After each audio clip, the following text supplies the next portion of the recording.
하와이 군도에 19세기경 한센병이 돌기 시작합니다. 우리에게는 나병으로 잘 알려진 병이고 걸리면 고치지 못하는 끔찍한 병으로 잘 알려져 있습니다. 1870년이 되었을 때 그 숫자가 점점 늘어나기 시작하더니 급기야 700명을 넘어가게 됩니다.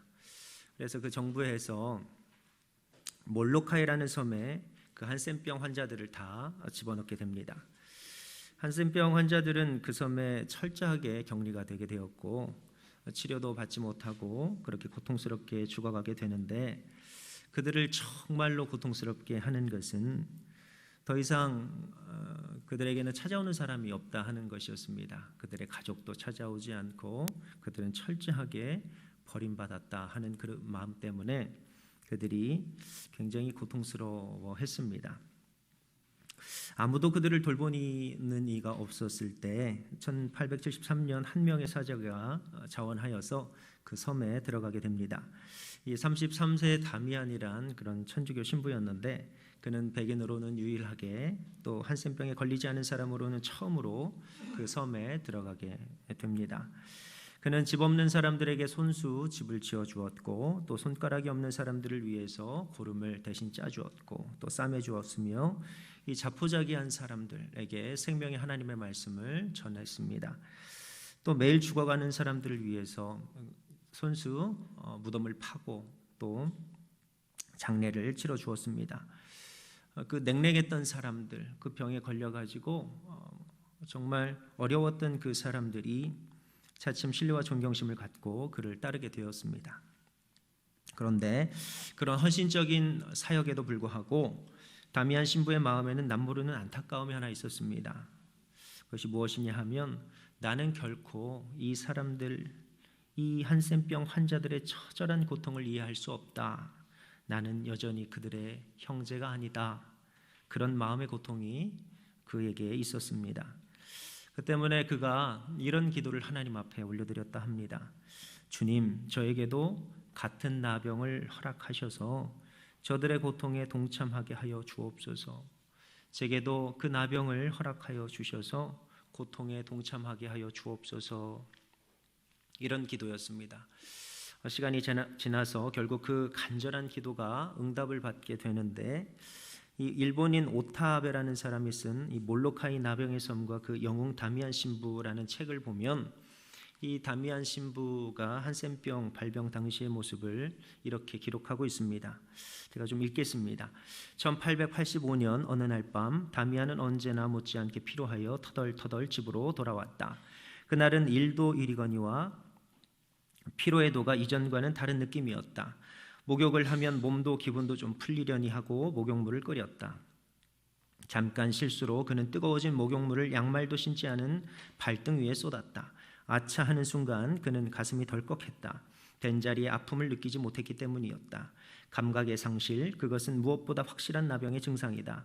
다미안은 너무나 심한 놀라움에 그만 옆으로 몸을 눕히고 말았다. 그리고 흉측하게 일그러진 자기의 마지막 순간이 눈앞에 떠오른다.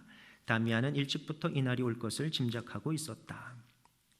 그는 그의 기도처럼 결국 한센병에 걸리게 되고, 그 기도의 응답을 받은 후에 설교를 할 때 이렇게 설교를 했다고 합니다.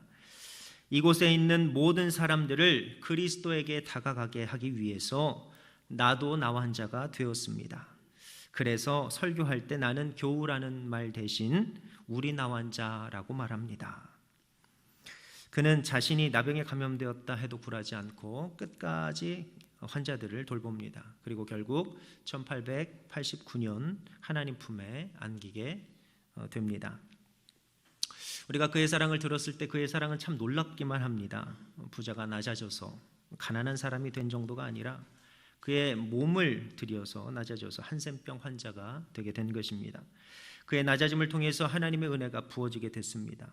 하나님의 사랑이 필요한 그 누군가에게 그는 그들과 같은 모습이 되어서 그 낮아짐을 통하여서 하나님의 큰 사랑의 연결 통로가 되게 되었다 하는 것입니다. 사실 인류의 역사상 가장 큰 낮아짐은 무엇이겠습니까? 바로 하나님이 인간이 되신 것입니다. 다미안 신부의 낮아짐도 위대한 낮아짐이라고 볼 수 있지만, 그리스도께서 낮아지심, 그것은 그것에 비할 바가 안 되는 것입니다. 주님의 낮아지심은 온 만물의 창조자이신 하나님께서 인간이 되신 엄청난 사건입니다. 부자가 빈자가 되고 또 건강한 자가 병자가 되는 그런 수준의 낮아짐이 아니라 하나님께서 인간의 몸을 입는 그런 차원의 낮아지심이었습니다. 그리하여서 주님께서는 이게 낮고 천한 몸으로 이 땅에 오시게 된 것입니다. 요한 사도나 이 바울 사도는 이 주님의 낮아지심에 대해서 그들이 고백을 하고 있는데, 먼저 요한 사도는 요한복음 1장 1절 이렇게 고백을 합니다. 태초에 말씀이 계시니라. 이 말씀이 하나님과 함께 계셨으니 이 말씀은 곧 하나님이시니라. 그리고 14절, 말씀이 육신이 되어 우리 가운데 거하심에 우리가 그의 영광을 보니 아버지의 독생자의 영광이요 은혜와 진리가 충만하더라. 아멘. 태초에 말씀이 계셨는데 그 말씀은 하나님이셨고 그 말씀은 육신이 되어 우리 가운데 오셨다 하는 것입니다. 말씀하시는 것은 다 이루시는 예수님을 옆에서 지켜보고 함께 경험하다 보니까 그분은 말씀 자체이심이 분명하고 또 하나님의 아들이심이 분명하고 또 그분에게는 사랑과 진리가 충만하게 부어진 분이셨다, 이런 간증입니다. 또 16절에 이렇게 증언을 하고 있는데 우리가 다 그의 충만한 데서 받으니 은혜 위에 은혜로라. 아멘. 주님이 우리 가운데 오셨다는 것은 은혜 위에 은혜다, 이런 고백입니다. 그러니까 하나님의 큰 사랑이 부어진 것 위에 또 하나님의 엄청난 큰 사랑이 부어진 것이 바로 우리 주님께서 인간의 몸을 입고 이 땅에 오신 그 사건, 성육신 사건이다, 이렇게 말하는 것입니다. 또 바울 사도는 이렇게 고백을 합니다. 빌립보서 2장 5절에 너희 안에 이 마음을 품으라. 곧 그리스도 예수의 마음이니 그는 근본 하나님의 본체시나 하나님과 동등됨을 취할 것으로 여기지 아니하시고 오히려 자기를 비워 종의 형체를 가지사 사람들과 같이 되셨고 사람의 모양으로 나타나사 자기를 낮추시고 죽기까지 복종하셨으니 곧 십자가에 죽으심이라. 아멘. 예수님께서 이 땅에 임하셨는데 영광스러운 그런 임재의 모습으로 오신 것이 아니라 저와 여러분들과 똑같은 사람의 모습으로 이 땅에 오신 것입니다. 주님께서는 직접 낮아지심의 삶을 사셨고 본을 보이셨고 그렇게 가르치신 것입니다. 주님은 우리가 보고 있는 이 공관복음에도 정말 여러 차례 낮아져야 한다, 이런 메시지를 수도 없이 말씀하셨고 직접 몸소 행해서 본을 보이셨습니다. 마태복음 11장 29절에 보면 나는 마음이 온유하고 겸손하니 나의 멍에를 메고 내게 배우라. 그리하면 너희 마음이 쉼을 얻으리니. 아멘. 주님께서는 온유와 겸손을 멍에처럼 이렇게 표현을 하셨습니다. 두 가지가 한 쌍이다. 그런데 그것을 배워야만, 나의 온유와 겸손을 배워야만 너희들이 마음이 쉼을 얻을 것이다. 하나님께서 주시는 평화가 그 마음 가운데 임할 것이다. 이렇게까지도 우리 주님께서는 말씀하셨습니다. 그것은 겸손을 가르치시려 하는 우리 주님의 뜻으로 이해할 수 있습니다. 또 마태복음 18장 4절에 보면 또 이런 말씀을 하십니다. 그러므로 누구든지 이 어린아이와 같이 자기를 낮추는 사람이 천국에서 큰 자니라. 아멘. 우리가 그리도 소망하는 천국, 예수님 당시에도 그렇게 소망하던 사람들이 있었나 봅니다. 그런데 다툼이 일어났습니다. 누가 천국에서 과연 큰 자냐, 누가 천국에서 과연 어른이냐, 이것을 서로 조금 의견 충돌이 있었나 봅니다. 그때 예수님께서 뭐라고 하시냐, 이렇게 말씀하십니다. 그러므로 누구든지 이 어린아이와 같이 자기를 낮추는 사람이 천국에서 큰 자니라. 아멘. 또 누가복음 14장 11절에 보면 무릇 자기를 높이는 자는 낮아지고 자기를 낮추는 자는 높아지리라, 이런 말씀이 있습니다. 한 바리새인 집에서 모임이 있었는데 이것은 윗자리에 앉으려고 하는 사람들을 보고 주님께서 그리 말씀하신 것입니다. 또 요한복음 13장에 보면 주님께서 제자들의 발을 씻겨주시는 장면이 나옵니다. 저녁을 드시다가 갑자기 자리에서 일어나 겉옷을 벗으셨습니다. 그리고 허리에 수건을 두르시고 제자들의 발을 비로소 씻겨주셨습니다. 씻고 닦아주시고 또 씻고 닦아주셨습니다. 겉옷을 두르시고 또 허리춤에다 수건을 두르신 것, 그것이 그때 당시의 종의 모습이었기 때문입니다. 우리 주님께서는 제자들을 섬기시는데도 불구하고 그렇게 종의 모습으로 섬기셨다. 그리고 주님께서 이렇게 말씀하십니다. 요한복음 13장 14절과 15절입니다. 내가 주와 또는 선생이 되어 너희 발을 씻었으니 너희도 서로 발을 씻어주는 것이 옳으니라. 내가 너희에게 행한 것 같이 너희도 행하게 하려 하여 본을 보였노라. 아멘. 너희가 나를 주님으로 모신다면, 아니 그렇지 않고 너희들이 그냥 나를 선생 정도로 여긴다 할지라도 내가 너희들에게 발을 씻겼으니 너희도 서로 낮아져서 발을 씻어주는 것이 옳다, 이렇게 말씀하신 것입니다. 예수님의 인생을 이렇게 살펴보면 계속해서 낮아짐을 반복적으로 가르치십니다. 세상 사람들에게 낮은 모습으로 서게 된다, 어떠한 의미가 있습니까? 세상에서 만약 내가 정말로 낮은 모습으로 선다 그러면 사람들이 하찮게 여기지 않겠습니까? 또 함부로 이야기하지 않겠습니까? 그래서 세상 사람들에게 당신 낮아져야 합니다, 이렇게 이야기하면 다 웃습니다. 조롱합니다. 심지어 믿음 안에 서 있는 자들에게도 낮아져야 합니다, 이렇게 이야기하면 예, 하지만 속으로는 웃는 사람들도 있을 것입니다. 왜냐하면 그들이 생각할 때 그들은 그것으로 통하지 않는다고 믿기 때문입니다. 이 험악한 세상에서 낮아짐으로 사는 것은, 즉 예수님의 온유와 겸손을 업고 사는 것은 너무나 고된 일이라고 여기기 때문입니다. 세상은 정말 그렇습니다. 무시당하지 않기 위하여서 사자의 모습을 하거나 또 곰의 모습을 하거나 아니면 독이 있어 전갈의 모습을 하거나 해야 당하지 않는다라고 그렇게 생각을 하곤 합니다. 대접받기 위하여서 무엇이라도 있는 척 해야 되는 것이 우리 생활의 그런 모습이라고 그렇게 생각을 하고 믿고 있습니다. 하지만 이 땅에 수많은 가치관들이 대립되고 진리마저 부정당하는 이 세대에 우리 주님께서는 우리에게 진리를 제시하시는 것입니다. 뭐냐? 낮아져야 한다 하는 것입니다. 낮아져야 높아질 것이다, 이런 말씀입니다. 누가복음 18장에 보면 9절로 14절입니다. 또 자기를 의롭다고 믿고 다른 사람을 멸시하는 자들에게 이 비유로 말씀하시되, 두 사람이 기도하러 성전에 올라가니 하나는 바리새인이요 하나는 세리라. 바리새인은 서서 따로 기도하여 이르되, 하나님이여, 나는 다른 사람들 곧 토색, 불의, 간음을 하는 자들과 같지 아니하고 이 세리와도 같지 아니함을 감사하나이다. 나는 일에 2번씩 금식하고 또 소득의 11조를 드리나이다 하고, 세리는 멀리 서서 감히 눈을 들어 하늘을 쳐다보지도 못하고 다만 가슴을 치며 이르되, 하나님이여 불쌍히 여기소서, 나는 죄인으로소이다 하였느니라. 내가 너희에게 이르노니 이에 저 바리새인이 아니고 이 사람이 의롭다 하심을 받고 그의 집으로 내려갔느니라.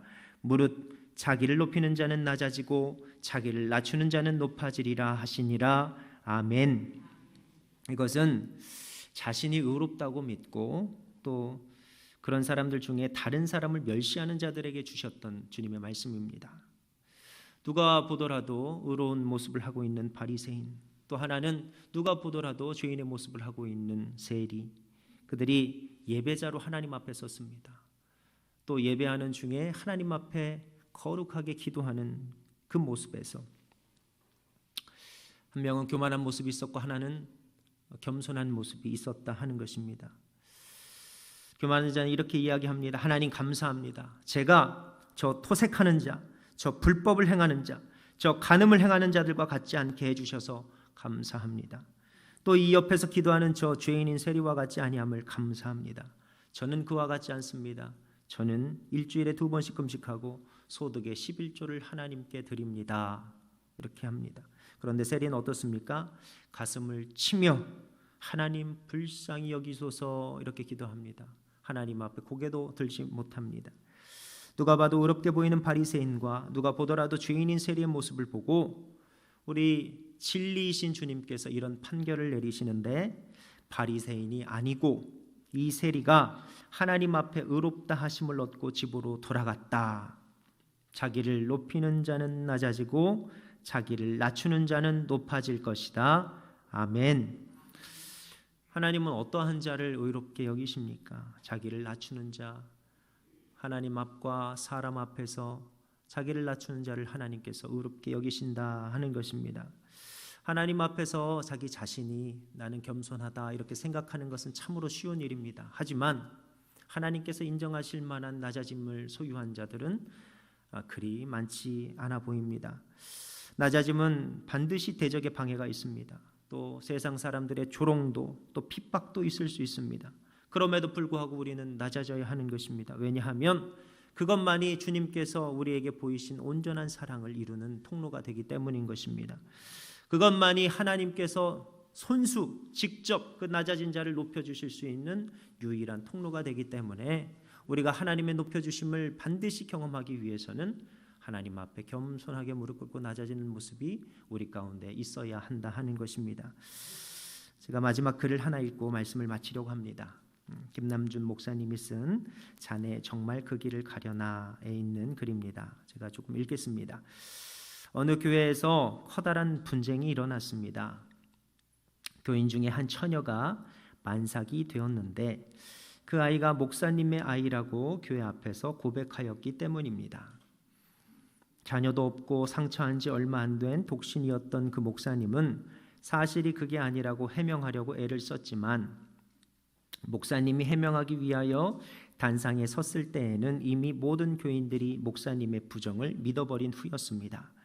목사님은 무참하게 강대에서 끌어내려졌습니다. 드디어 그 처녀는 아이를 출산하였고 목사님은 그 교회에서 파면을 당하고 노예에서는 면직까지 당했습니다. 교회는 목사님을 퇴직금도 없이 내쫓았고 그 처녀의 집안에서는 아이까지 목사님의 손에 들려보냈습니다. 그 목사님은 강원도에 있는 어느 탄광으로 들어가 5년이라는 긴 세월을 눈물로 기도하며 광부로 품을 팔아 어린아이를 양육하면서 자신의 결백을 하나님께서 확증해 주시기를 기다렸습니다. 결국 5년이 되던 어느 해 부흥회를 통하여 그 처녀가 회개하고 자기의 아이가 사실은 목사님 아이가 아니라 교회 내 어느 집사의 아이라는 사실을 고백하며 온 교회 앞에 눈물로 자백을 하게 되었습니다.